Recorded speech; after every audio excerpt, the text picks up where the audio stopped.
Efectivamente, muchas cosas están ocurriendo actualmente en el mundo que nos podrían llamar la atención. La reunión del Partido Comunista en China, donde vamos a ver a Xi Jinping ser nombrado por un tercer periodo. Continúa la escalada de violencia y tensiones en la guerra en Ucrania, e incluso desórdenes de países en los cuales no hubiéramos imaginado en el pasado que hubiera ocurrido, como por ejemplo la renuncia de la primera ministra Liz Truss en Inglaterra como consecuencia de errores de política económica. Podríamos decir de alguna forma que el mercado fue quien finalmente la llevó a dimitir.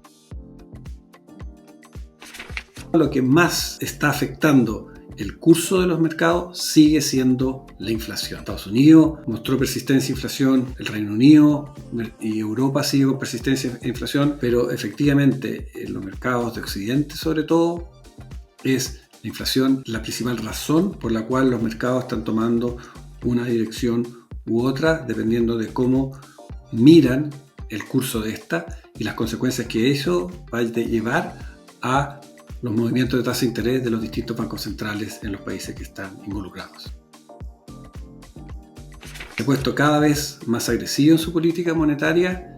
y la inflación no cede. Algunos de ustedes podrán decir, bueno, pero si hemos visto que la inflación de un pic del 9 ha ido paulatinamente bajando hasta el 8,4 que vimos recientemente. Y eso efectivamente es la inflación medida como el IPC, si lo hacemos de Chile, que incluye todos los movimientos de precios, pero es la subyacente, aquella que excluye precios de energía y alimentos, que no solo se ha mantenido firme, sino que incluso en los últimos datos ha subido a niveles del 6,4. Porque es una combinación de distintos shocks que han ocurrido durante el año, por ejemplo como la guerra en Ucrania, cadena de suministro, etcétera, que fueron los primeros elementos que hicieron que la inflación subiera, que poquito a poco se han ido permeando hacia las expectativas de la gente. La gente espera mayor inflación y por lo tanto empieza a comportarse y a exigir, por ejemplo, en un tercer elemento, a sus empleadores que le aumenten los sueldos, haciendo tensiones en inflación y eso haciendo que la inflación intrínseca se vaya haciendo más persistente. Es ese ciclo el cual realmente el que tiene que romper la Reserva Federal, que si esos valores están a niveles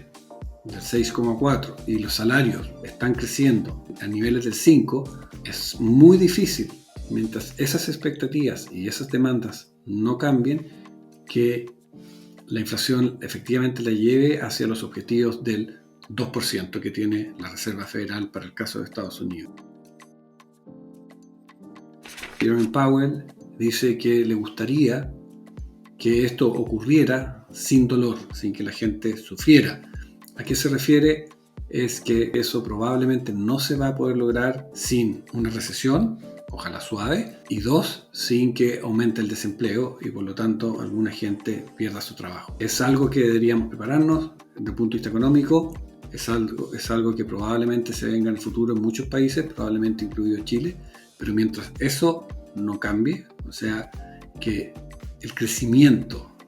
de las demandas, ya sea laborales y ajustes de otros precios como consecuencia de esta inflación y expectativas, necesita de alguna forma los bancos centrales alterarlo. Van a mantener las tasas altas y probablemente por un tiempo más prolongado del que esperábamos los mercados hace un tiempo atrás. De hecho, vimos cómo la tasa del Tesoro americano llegó al 4,14, un número que no veíamos desde el 2008. Y las expectativas de alzas de la Reserva Federal, que hace tan solo unas semanas, ya después de muchas correcciones al alza, se esperaba que llegaran a un pic el próximo año del orden de 4,6 como 4,7, se está hablando ya del 5. Tal vez el misterio de esto es por qué si vemos que las últimas semanas y con los últimos datos y la persistencia y la inflación, todo ese mundo de la tasa de interés, por decirlo así, ha llegado a los niveles que no veíamos de la crisis del 2008, es porque si bien después de topar el voto en el mercado accionario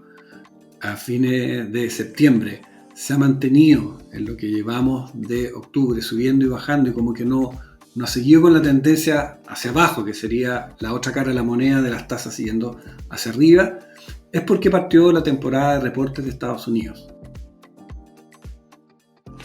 Actualmente de las compañías del S&P 500, ¿no? Reportado como el 18% de las compañías, y si lo miramos como sectores, tal vez que ha sido más relevante, por lo menos lo que llevamos de la temporada, ha sido los bancos